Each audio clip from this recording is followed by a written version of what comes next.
حضرت عمر فاروق رضی اللہ تعالیٰ عنہ کا زمانہ ہے تو کیس آیا، ایک شخص نے 4 ایکڑ زمین بیچی، دوسرے نے خریدی۔ جس نے بیچی وہ کسان نہیں تھا، کوئی اور کام کرتا تھا۔ اس نے کہا میرے پاس فارغ ہے، میں تو کاشتکاری نہیں کرتا، تو ایک کسان نے خرید لی۔ توجہ ہے میری بات پر؟ وہ کسان ہل چلا رہا تھا، پہلے دن ہل چلایا تو اس کھیت کے اندر سے خزانہ نکل آیا۔ کھیت سے خزانہ کس کا ہے یہ؟ جی بھائی جی دی سڑک لنگ جائے نا وہ آتا ہے اور میں دیڑی نہیں تسی بیانہ واپس لو۔ اب تو سڑک گزر گئی ہے، مجھے تو پتہ ہی اب چلا ہے کہ یہاں ہاؤسنگ سوسائٹی آنے والی، میں تو نہیں دیتا ہی، رکھ لے آپ۔ کیا نکل آیا؟ ہیرے جواہرات چاندی لال نکل آئے۔ اب اٹھا کے نا وہ شخص نکلا ہے وہ رکھ لیتا، سنبھال لیتا، کیا ضرورت تھی؟ ویسے بھی لوگ تو پیسے بتاتے ہی نہیں کتنے۔ اٹھا کے نا وہ خزانہ تو جس نے بیچے تھے اس کے گھر چلا گیا، کہنے لگا میں نے زمین خریدی تھی، خزانہ نہیں خریدا تھا، تیرا ہے، تو لے لے، تیرا ہے، رکھ لے۔ وہ بھی صحابی رسول ہے، میرے نبی نے دنیا کی محبت کھینچ ڈالی ہے دلوں سے۔ وہ کیا کہنے لگے؟ کہنے لگے میں نے تو 4 ایکڑ سے بڑی مشکل جان چھڑائی ہے، تو اب پھر دولت لے کے آ گیا ہے۔ اس نے کہا یہ تیرا ہے، تو ہی رکھ، میں نے زمین بیچی تھی تو جو اس کے اندر تھا وہ سارا ہی تیرا ہے، بیچ ڈالا تھا۔ کہنے لگا نا میں نے زمین خریدی ہے، خزانہ نہیں خریدا۔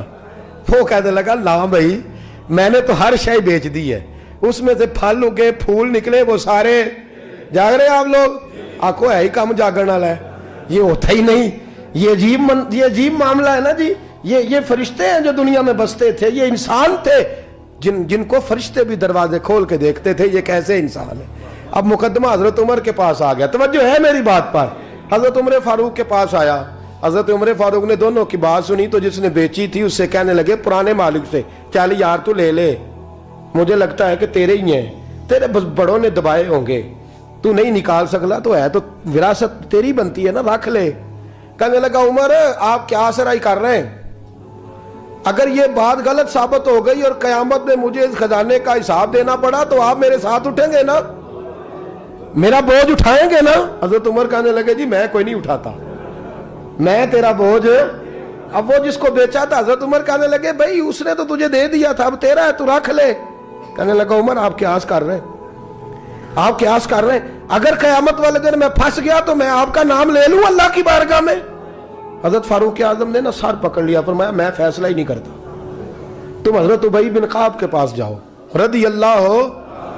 حضرت ابی بن کعب کے پاس آئے اور آ کے ان دونوں نے کہا حضرت جی ہمارا ایک کیس الجھ گیا ہے۔ فرمایا وہ کیا؟ صحابہ وہ صحابہ تھے جن کی ہر صبح عید ہوتی تھی، خدا کا قرب حاصل تھا، نبی کی دید ہوتی تھی۔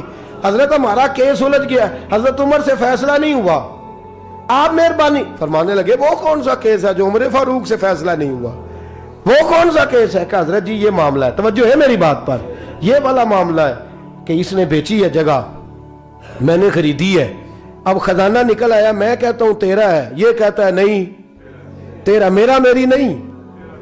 جی یہ کون سا دور ہے؟ بولے نا وہ کون سا دور تھا؟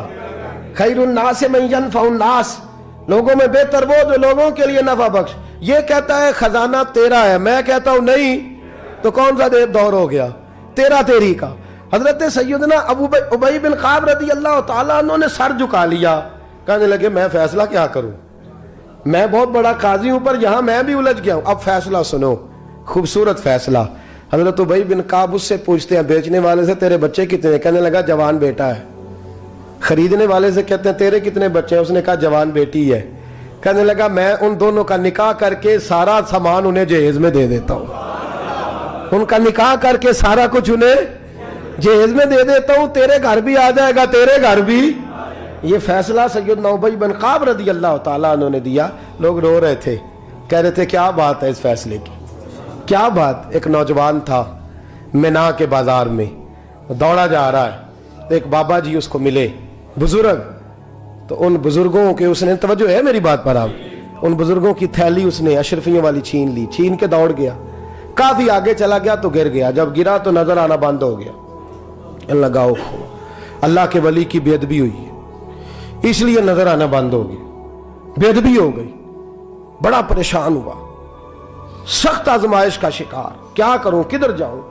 جب بڑی سخت تکلیف کے اندر وہ گرفتار ہوا تو لوگوں سے کہنے لگا مہربانی کرو مجھے بابا جی سے معافی لے دو. گرا جو ان کی نگاہ سے وہ سنبھل نہیں سکتا. اللہ والوں کی بے ادبی اللہ کو بڑی ناپسند ہے. اللہ والوں کی بے ادبی اللہ کو بڑی ناپسند ہے. اس سے ضرور بچیں.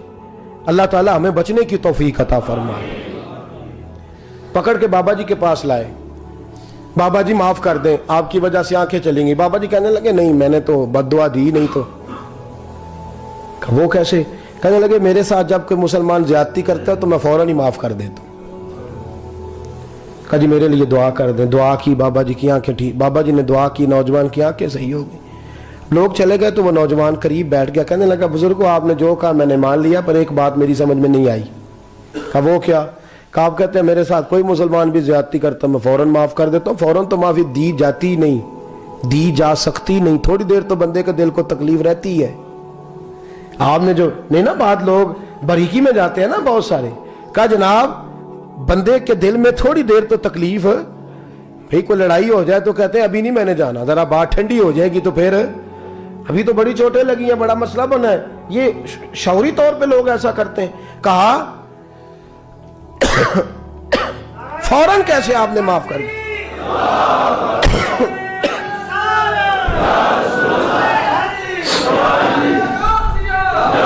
کہا فوراً کیسے معاف کر دیا؟ تو بابا جی کہنے لگے مجھے اپنے نبی سے پیار ہی بڑا ہے صلی اللہ علیہ. ہم عشق کے بندے ہیں, کیوں بات بڑھائی ہے, محبت بڑی ہے رسول رحمت سے, پر میں کیا بات ہے. بابا جی کہنے لگے میں نے حضور کی ایک حدیث پڑھ لی ہے, اب جو مسلمان بھی زیادتی کرتا ہے میں فوراً معاف کر دیتا ہوں. کہا وہ کیا حدیث؟ سنیں میرے دوستو, اور بزرگوں کی سوچ دیکھیں کہاں تک جاتی ہے. اور بزرگ کہنے لگے اللہ کے رسول صلی اللہ علیہ وسلم نے فرمایا ہے کہ جب تک میرے سارے امتی جنت میں نہیں جائیں گے میں بھی نہیں جاؤں گا. جب تک سارے نہیں جائیں گے میں بھی. تو بابا جی کہنے لگے دیکھنا تیرا میرا جھگڑا ہے, اگر یہ جھگڑا حضور کے پاس جائے گا, اللہ کی بارگاہ میں جائے گا, پھر اس کا فیصلہ ہوگا, پھر یہ مقدمہ لڑے گا, پھر یہ کیس چلے گا, جب فیصلہ ہوگا تب تک میرے رسول پاک جنت میں نہیں جائیں گے, بیٹھے رہیں گے. تو میں اپنے نبی کو تکلیف تو نہیں نہ دے سکتا, میں اپنے رسول کو بٹھائے رکھنے کی آزمائش تو نہیں نہ دے سکتا. لہذا جو مسلمان بھی زیادتی کرتے میں فوراً ہی معاف کر دیتا ہوں تاکہ میرے محبوب کو کوئی تکلیف. میں تیرے اور اپنے بارے میں سوچ نہیں رکھتا, میری سوچ تو ہر وقت ذات رسالت پہ لگی رہتی ہے. میرا ذہن تو ہر وقت میرے محبوب کی طرف لگا رہتا ہے, ہر وقت میں حضور کے بارے میں ہی سوچتا رہتا ہوں. ملی سوچ اپنائیں, قومی سوچ اپنائیں, زندگی میں وہ والے کام کریں جس سے قوم کو نفع حاصل ہو, ملت کا جس میں فائدہ ہو. کچھ ایسا کر جائیں زندگی میں جس سے لوگ نفع اٹھاتے رہیں.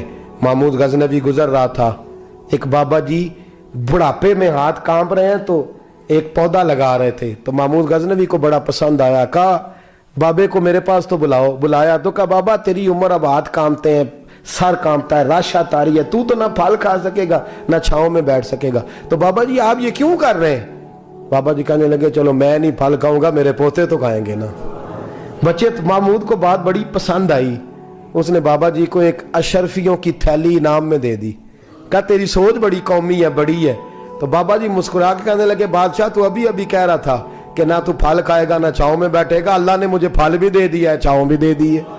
ابھی دیکھے نا, ابھی میں نے کام کیا, نہیں تو اللہ نے سارا کچھ پہلے دے دیا ہے. بادشاہ اور راضی ہوا, اس نے ایک تھیلی اور دی. تو بابا جی مسکرا کے کہنے لگے دیکھ میرے اخلاص میں اللہ نے کتنا فضل کیا ہے. لوگوں کے باغ میں سال میں ایک دفعہ پھل لگتا ہے, میرے باغ میں 2 دفعہ لگ گیا ہے. تو خیر خائی کا ذہن بنا, لوگوں کے بارے میں سوچ, قومی اور ملی ذہن بنا, بڑا ذہن بنا, بڑی سوچ بنا.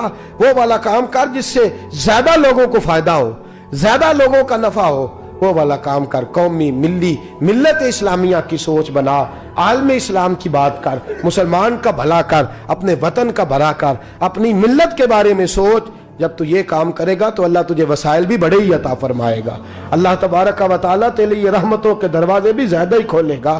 تو فرمایا زمین میں وہ قائم رہے گا جو لوگوں کا بھلا کرے گا, دوسروں کے بارے میں سوچے گا. وہی دنیا میں زندہ رہتے ہیں جو لوگوں کے لیے نفع بخش بن جاتے ہیں. جو ذات کی بات کرتے ہیں وہ بڑی جلدی فنا ہو جاتے ہیں. دوسروں کی بات کر, تو ہمیشہ رہے گا, تو باقی رہے گا, تو قائم رہے گا, تو ہمیشہ صبح قیامت تک تیرا نام